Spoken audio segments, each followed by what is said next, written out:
Excuse me. That's a bad out.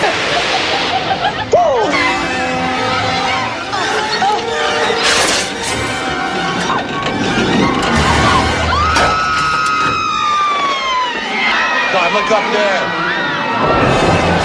What the hell is that?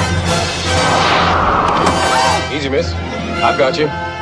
You've got me.